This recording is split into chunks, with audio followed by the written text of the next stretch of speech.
த ஹிந்து நேயர்களுக்கு வணக்கம். நான் டெனிஸ் ஜேசுதாசன். இந்தியாவில் மக்கள் தொகை கணக்கெடுப்பு பணிகள் 10 ஆண்டுகளுக்கு ஒரு முறை நடைபெறும். ஆனால் கடந்த 2021ஆம் ஆண்டு கொரோனா வைரஸ் தொற்று காரணமாக இந்த பணி நடைபெறவில்லை. தற்போது வருகிற ஜூலை 17ஆம் தேதி முதல் தமிழ்நாட்டில் மக்கள் தொகை கணக்கெடுப்பு பணிகள் நடைபெறவிருக்கின்றன.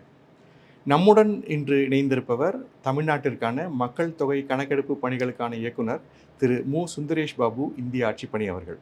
சார் வணக்கம். வணக்கம். வருகிற ஜூலை 17ஆம் தேதி முதல் இந்த மக்கள் தொகை கணக்கெடுப்பு பணிகள் நம்ம தமிழ்நாட்டில் நடைபெற இருக்கிறது. இந்த மக்கள் தொகை கணக்கெடுப்பு பணி அதோடைய அவசியம் என்ன, அதோடைய முக்கியத்துவம் பற்றி கொஞ்சம் சொல்லுங்கள். கவர்மெண்ட் ஆஃப் இந்தியா வந்து மக்கள் தொகை கணக்கெடுப்பு எடுக்கணும்னு சொல்லிட்டு போன 2025ஆம் ஆண்டு ஜூன் மாதம் இதுக்கான அரசாணையை வந்து வெளியிட்டாங்க. அதனை தொடர்ந்து தமிழக அரசில் கூட இந்த மக்கள் தொகை கணக்கெடுப்பு பண்ணணும், பணிகள் நடக்கணும்னு சொல்லிட்டு தமிழக அரசாணையில் கூட இது வெளியிடப்பட்டிருக்கு. இந்த சென்சஸ், மக்கள் தொகை கணக்கெடுப்பு, சென்சஸ் நம்ம நார்மலாக சொல்லுவோம். மக்கள் தொகை கணக்கெடுப்பு 2 கட்டங்களாக நடைபெறும். இப்போ கவர்மெண்ட் ஆஃப் இந்தியாவிலேருந்து அனௌன்ஸ் பண்ணியிருக்க இந்த சென்சஸ் 2027 அப்படின்றது வந்து ஸ்டார்டிங்கில் ஃபஸ்ட்டு சென்சஸ் வந்து 1872 வருஷம் நடந்துச்சு. ஃபஸ்ட்டு சென்சஸ் 1872 தான் ஃபஸ்ட்டு சென்சஸ் நடந்துச்சு. இப்போ இந்த சென்சஸ் 2027 அப்படின்றது வந்து 16வது சென்சஸ், நம்ம இந்திய நாட்டில் நடக்கக்கூடிய 16வது சென்சஸ். இது சுதந்திரம் அடைந்த பின்னாடி நம்ம பார்த்தோம்னா இது 8வது சென்சஸாக இந்த சென்சஸ் 2027 நடக்க இருக்குது. இது வந்து 2 கட்டங்களாக சென்சஸ் நடைபெறும். முதல் கட்டம், 2ஆம் கட்டம், 2 கட்டமாக நடைபெற உள்ளது. ஸோ முதல் கட்டம் வந்து ஒரு 30 நாட்கள் அவதியில், அந்த ஒரு 30 நாட்கள் பீரியடில் தான் ஃபஸ்ட்டு ஃபேஸ் அப்படின்னு நம்ம சொல்கிறது வந்து 30 பீரியடில் நடக்குது.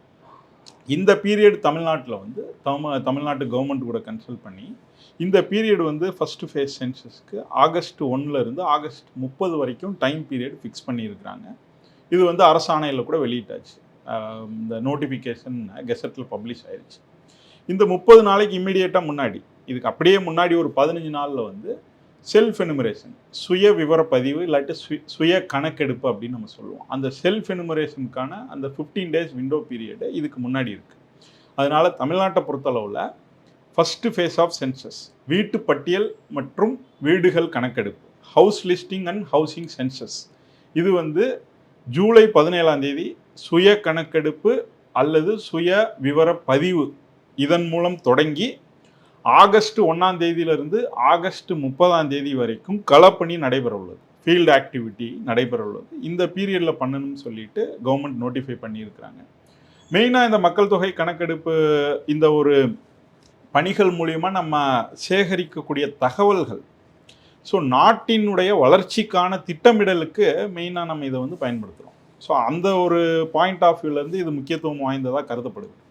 ஸோ நம்ம நாட்டினுடைய திட்டமிடல், கல்வி, சுகாதாரம், ரோடின் வேறு இன்ஃப்ராஸ்ட்ரக்சர், இதெல்லாம் நம்ம இது ரிலேட்டடாக வந்து பாலிசி ஃபார்முலேட் பண்ணுறதுக்கு, ஏதாவது கொள்கைகளை வந்து நம்ம வடிவமைக்கிறதுக்கு, இதுக்கெல்லாம் இந்த சென்சஸ்லேருந்து நம்ம கலெக்ட் பண்ணுற இன்ஃபர்மேஷன் வந்து ஸோ அது இன்றியமையாததாக இருக்குது. எந்த அளவுக்கு பொதுமக்கள் சரியான முறையில் சரியான தகவல்களை கொடுக்குறாங்களோ அந்த அளவுக்கு இந்த சென்சஸில் கிடைக்கிற இன்ஃபர்மேஷன் வந்து நம்மளுக்கு யூஸ்ஃபுல்லாக இருக்கும். இந்த மக்கள் தொகை கணக்கெடுப்பு பணிக்காக ஒரு கணக்கெடுப்பாளர் ஒரு வீட்டுக்கு செல்லும்போது எத்தனை கேள்விகளை கேட்பாங்க, என்ன மாதிரி அந்த கேள்விகள் இருக்கும்? தமிழ்நாட்டை பொறுத்தளவில் நம்ம மொத்தம் இந்த சென்சஸ் பணியில் வந்து, இந்த மக்கள் தொகை கணக்கெடுப்பு பணியில் வந்து 1,60,000 அதிகாரிகள் மற்றும் அரசு ஊழியர்களை வந்து நம்ம இன்வால்வ் பண்ணலான்னு இப்போதைக்கு பிளான் பண்ணியிருக்கிறோம். இதில் மேஜராக இருக்கிறவங்க வந்து 1,40,000 அந்த அளவில் இருக்கிறவங்க வந்து கணக்கெடுப்பாளர்கள். அவங்க தான் வந்து நம்மளோட பேஸ் ஃபங்க்ஷனரி, சென்சஸ் ஃபங்க்ஷனரியில் ரொம்ப முக்கியமான ரோல் ப்ளே பண்ண போகிறது இந்த எனுமரேட்டர்ஸ் தான். இவங்க தான் வந்து இந்த கணக்கெடுப்பு பணியில் வந்து மெயினாக இன்வால்வ் ஆகுறாங்க. இவங்க வந்து ஒவ்வொரு வீட்டுக்கும் போயிட்டு அவங்க வந்து ஒரு 33 கேள்விகளை வந்து கேட்குறாங்க.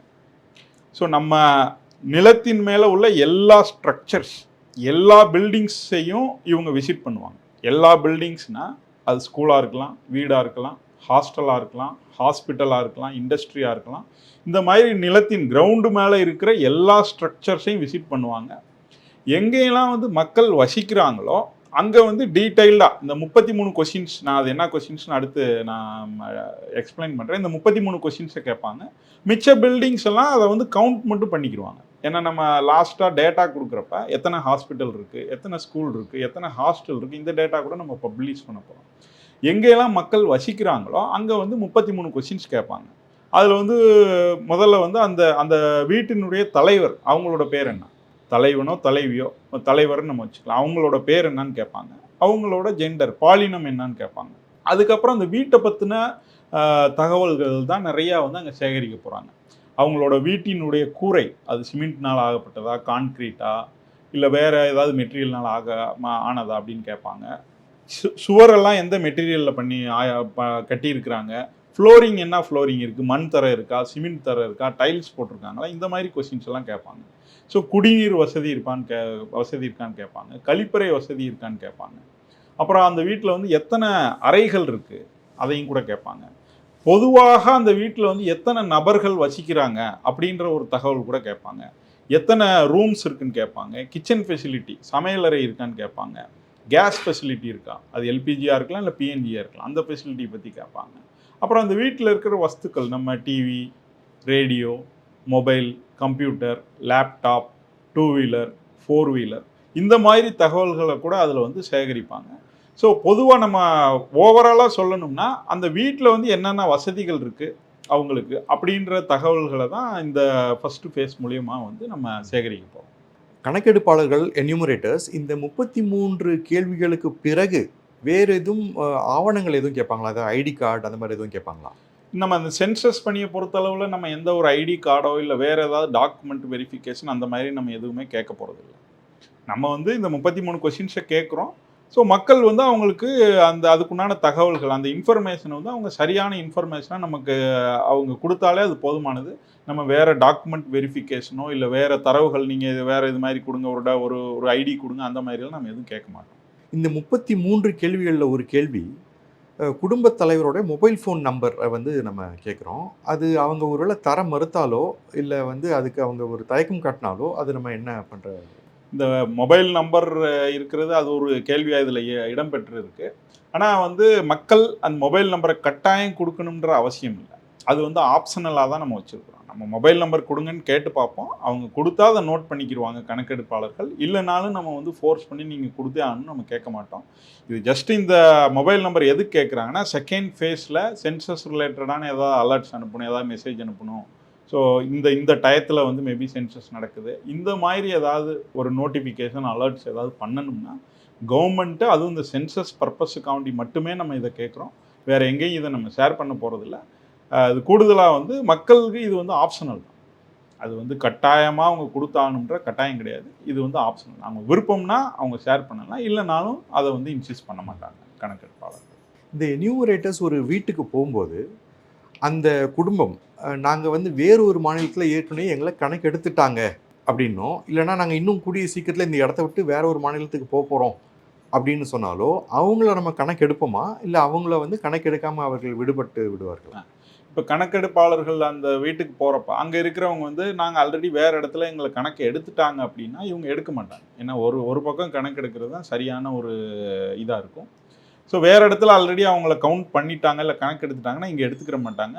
இல்லாட்டி வேறு பக்கம் நாங்கள் போகிறோம் அப்படின்னு இவங்க சொன்னாங்கன்னா, ஸோ அப்போ நீங்கள் இங்கே கொடுக்க விருப்பம்னா இங்கேயே கொடுத்துருங்க, அங்கே கொடுக்காதீங்க அப்படின்னு சொல்லி அனுப்புவாங்க. இங்கேயே உங்களை வந்து கணக்கு எடுத்துட்டு இன்னொரு இடத்துக்கு போகிற இடத்துல நீங்கள் கொடுக்காதீங்கன்னு சொல்லிடுவாங்க. இல்லாட்டி அது அவங்களோட சாய்ஸுக்கு விடுவாங்க. இங்கே நீங்கள் கொடுக்கலன்னா அங்கே போய் கொடுத்துருங்கன்னு சொல்லி அவங்களுக்கு எஜுகேட் பண்ணி அனுப்புவாங்க கணக்கெடுப்பாளர்கள்.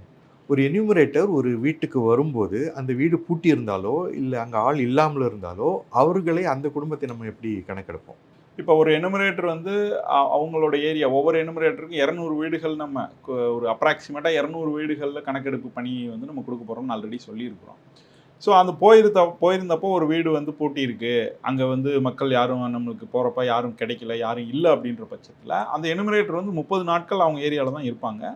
அதை அந்த டயத்தில் வந்து அவங்க மார்க் பண்ணிக்கிடுவாங்க, லாக்டு அப்படின்னு மார்க் பண்ணியிருப்பாங்க. பக்கத்து வீட்டில் கூட சொல்லிட்டு போவாங்க, இந்த மாதிரி அவங்க வந்தால் வந்தால் இந்த மாதிரி சென்சஸ் பணியிலேருந்து வந்துட்டு போனாங்கன்னு சொல்லிட்டு போங்க, சொல்லுங்க அப்படின்னு சொல்லிட்டு போவாங்க.